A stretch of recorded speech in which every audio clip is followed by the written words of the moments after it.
Hello दोस्तों। एक बार फिर मैं आपके सामने हूँ एक वायरल एस्ट्रोनॉमी न्यूज के साथ। जी हाँ, ये न्यूज है कि आने वाली 28 फरवरी को हमारे जो है आसमान में 7 प्लैनेट्स अलाइन होने वाले हैं और ये काफी रेयर इवेंट है। ये न्यूज काफी वायरल हो रही है, तो इस वीडियो में हम इसी की हाइप और इसके फैक्ट्स के बारे में जानेंगे। तो सबसे पहले जानते हैं ये न्यूज जो वायरल हो रही है एस्ट्रोनॉमी की, ये है क्या। दरअसल आने वाली 28 फरवरी को आसमान में हमें 7 प्लैनेट दिखेंगे। कुछ इनमें से हमें नेकेड आई से दिखेंगे, कुछ बायनोकुलर से दिखेंगे, पर 7 प्लेनेट हमें आसमान में दिखेंगे और आसमान में होंगे। और ये जो है काफी रेयर इवेंट करके हमारा सोशल मीडिया और न्यूज में हाइप हो रहा है। और कुछ हद तक ये सही भी है कि काफी ये रेयर है, क्योंकि इसके बाद जो नेक्स्ट होगा ये 2040 में ये होना है। पर हाइप ये इसलिए ज्यादा हो रहा है क्योंकि इसमें 7 प्लैनेट दिखने वाले हैं, बल्कि एक्चुअली इनको देख पाना थोड़ा टफ होता है। केवल 4 या 5 प्लैनेट ही हमें नेकेड आई से दिखेंगे और बाकी जो प्लैनेट होंगे, 3 प्लैनेट, वो हमें टेलीस्कोप या बाइनोकुलर की हेल्प से दिखेंगे। तो क्या है ये प्लैनेट परेड और कौन कौन से प्लैनेट हमें इसमें दिखने वाले हैं। तो 28 फरवरी की शाम को जब हम आसमान में देखेंगे तो हमें ईस्ट से दिखेगा मार्स, सर के ऊपर हमें दिखेगा जुपिटर और उसके बगल में हमें दिख सकता है यूरेनस। और अगर हम वेस्ट डायरेक्शन की ओर को आएंगे तो हमें दिखेगा वीनस, उसके नीचे दिखेगा नेपट्यून, उसके नीचे हमें दिखेगा मरकरी, और उसके सबसे नीचे जो कि सन के काफी पास है वो दिखेगा सैटर्न। और ये सभी एक लाइन में होंगे, जनरली प्लैनेट्स एक लाइन में ही होते हैं। तो ये एक रेयर इवेंट है जो कि हमें दिखने वाला है, जिसमें हमें 7 प्लैनेट आसमान में दिखेंगे, या 7 प्लैनेट आसमान में होंगे, जिनको हम टेलीस्कोप और बाइनोकुलर या नेकेड आई की मदद से देख सकते हैं। जिनमें से केवल 4 हम नेकेड आई से देख पाएंगे और बाकी जो 3 है उन्हें देखने के लिए हमें एड ऑन जो बाइनोकुलर या टेलीस्कोप की जरूरत पड़ेगी। तो ये तो था वो न्यूज जो कि काफी चल रही है। अब आगे बात करते हैं इसके फैक्ट्स की कि फैक्ट है क्या, आखिर ये होता क्यों है और क्या क्या हमें उम्मीद करनी चाहिए इस इवेंट से। सबसे पहले बात करते हैं इसे देख कैसे सकते हैं। देखिए, इसमें पहले तो 4 प्लेनेट ही दिखते हैं और इन 4 प्लेनेट्स को देखने के लिए आप कहीं से भी इसे जनरली देख सकते हैं। और इसमें जो यूरेनस है, इसकी जो ब्राइटनेस है वो 5 के आसपास है, और जिसे नेकेड आई से देख तो आप सकते हैं, पर उसे खोज पाना यानी उसे आइडेंटिफाई कर पाना थोड़ा टफ होगा। बाकी जो मार्स है वो तो रेड चमकता हुआ आपको दिखेगा, जुपिटर सर के ऊपर आपको दिखेगा ही, और वीनस आपको दिखेगा ही। तो ये जो 4 प्लेनेट है ये आपको दिखेंगे ही दिखेंगे। इसके बाद आती है बात नेपट्यून की। नेपट्यून जो है वो वीनस के नीचे होगा और उसकी ब्राइटनेस काफी कम है, तो उसे मोस्ट प्रोबेबली टेलीस्कोप की मदद से ही हम देख पाएंगे। उसके नीचे जो है वो है हमारा मरकरी। मरकरी जो है ये नया प्लेनेट है जो कि हमारा जनवरी में नहीं दिख रहा था प्लेनेट प्रेड में, ये हमें दिखने वाला है। और ये भी सन के काफी पास है, तो इसे देख पाना सनसेट के बाद काफी टफ होगा। और सबसे नीचे जो सबसे ज्यादा डिफिकल्टी हमें होने वाली है देखने में, वो होने वाली है सैटर्न को। ये सन के सबसे क्लोजेस्ट है उस टाइम पे, और सन की लालिमा वाले एरिया में हमें देख सकता है। और ये भी हमें टेलीस्कोप या एड ऑन हेल्प की वजह से, और आप कहाँ पे सिचुएटेड है, मतलब जो पॉल्यूशन वाले एरिया में उसमें है या फिर कहीं अच्छी पहाड़ों पे हैं वहां पे हैं, तो उससे ये इसको दिखने की काफी ज्यादा जो है इसमें इफेक्ट पड़ सकता है। और इसको आपको देखने के लिए ऐसी जगह होना होगा जहां से होरिजोन जो खासकर जो वेस्ट का होरिजोन है वो आपको क्लियरली दिखे।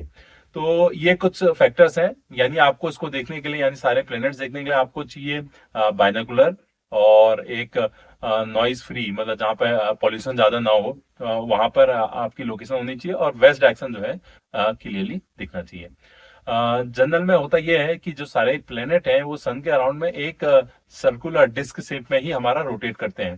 तो जब भी हमारे प्लेनेट कोई भी दिखते हैं तो वो एक लाइन में ही दिखते हैं। और जनरली हमें एक दो या 3 प्लेनेट हमें दिखते ही दिखते हैं। 4-5 प्लेनेट दिखना थोड़ा रेयर होता है, जो कि साल या 2 साल बाद हमें दिखते हैं। और 7 प्लेनेट का दिखना काफी रेयर है। काफी रेयर कहने का मतलब अभी दिख रहा है 2025 में, अब दिखेगा 2040 में। तो कुछ हद तक ये रेयर भी है। इसके बाद आपको मैं बताना चाहूंगी, ये जो प्लेनेट परेड है ये एक एस्ट्रोनॉमिकल टर्म है ही नहीं। ये जनरली सोशल मीडिया और जो न्यूज में जो वायरल होता है उसी में ये हमें बताया जाता है। जो अलाइनमेंट है या परेड है, क्योंकि अलाइनमेंट के अलग अलग मतलब हो सकते हैं। इसमें जो अलाइनमेंट का मतलब है वो आसमान में हमारे जो 7 प्लेनेट्स एक लाइन में है, और जनरली वो होते हैं, तो इसका कोई खास ऐसा मतलब है नहीं। और दूसरा जो अलाइनमेंट है, सभी प्लेनेट का एक लाइन में आ जाना, जो कि बहुत रेयर, मतलब ऐसा पॉसिबल ही नहीं है। दूसरा, ये जो इवेंट है हमारे प्लेनेट परेड वाले, सिंगल डे इवेंट नहीं होते, इसमें कई सारे, जैसे 3 प्लेनेट या 4 प्लेनेट या 5 प्लेनेट वाले तो हमारे महीने महीने 2-2 महीने तक चलते हैं। इसके साथ ही जो 7 प्लेनेट वाला है ये थोड़ा रेयर हो सकता है, मतलब ये हो सकता है 2 या 3 दिन के गैप पे हो, लेकिन ये जो है सिंगल डे इवेंट नहीं होता है। और 7 प्लेनेट्स एक साथ दिखना, इसका मतलब ये है कि जो 7 के 7 प्लेनेट है वो इस टाइम पे सन के केवल एक ही ओर आ गए हैं, इसकी वजह से हमें वो आसमान में दिख रहे हैं। इनको दिखने की बजाय हम कहेंगे कि आसमान में एक और प्रेजेंट है, यानी अगर हम सोलर सिस्टम को पूरा देखें और सारे प्लेनेट अगर उसमें लोकेट करें तो सारे प्लेनेट जो हैं अभी सन के केवल एक हाफ में ही हैं, दूसरे हाफ में नहीं है, जिस वजह से हमें ये सारे प्लेनेट दिख रहे हैं। और अगर हम सही से देखें, जैसे कि आप डायग्राम में देख रहे हैं कि इसमें 7 नहीं बल्कि 8 के 8 प्लेनेट्स जो है हमारे एक ही साइड है, जिसमें हमारा अर्थ, खुद का अर्थ भी शामिल है। तो ये कुछ है प्लेनेट परेड। और इसमें जो हमारे जो प्लेनेट दिखने वाले हैं, जिसमें कि सबसे ईस्ट डायरेक्शन अगर स्टार्ट करें तो उसमें मार्स दिखेगा, जो कि हमारा रेड प्लेनेट के नाम से जाना जाता है।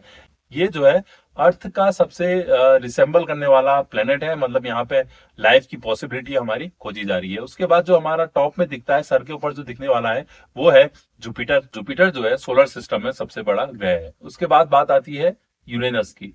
यूरेनस अपने आप में बहुत ही यूनिक एक ग्रह है, क्योंकि इसका जो रोटेशन है ये 90 डिग्री पे होता है। जैसे कि अर्थ हमारी 23 डिग्रीज पे झुकी हुई है, ऐसे ही जो यूरेनस है वो 90 डिग्रीज पे झुका हुआ है और रोटेट हो रहा है। इसे रोटेट होने से ज्यादा हम ये कह सकते हैं कि रोल हो रहा है अपने ही जो रोटेशनल एक्सिस है उस पे। तो ये इसकी यूनिक हमारा फीचर है। इसके बाद बात आती है, जो नेक्स्ट हमें जो दिखेगा वो दिखेगा वीनस। वीनस भी यूरेनस की तरह यूनिक है अपने रोटेशन की वजह से। ये सबसे हॉटेस्ट प्लेनेट है। और रोटेशन में इसमें क्या है कि सभी जो प्लेनेट हैं वो तो सन के साथ ही, मतलब सन की डायरेक्शन में ही एंटी क्लॉकवाइज घूमते हैं, पर जो वीनस है वो क्लॉकवाइज घूमता है। यूरेनस भी जो हमारा क्लॉकवाइज घूमता है। तो वीनस एक ऐसा ग्रह है जो कि हमारा क्लॉकवाइज घूमता है और बाकी ग्रहों के जैसा नहीं घूमता है।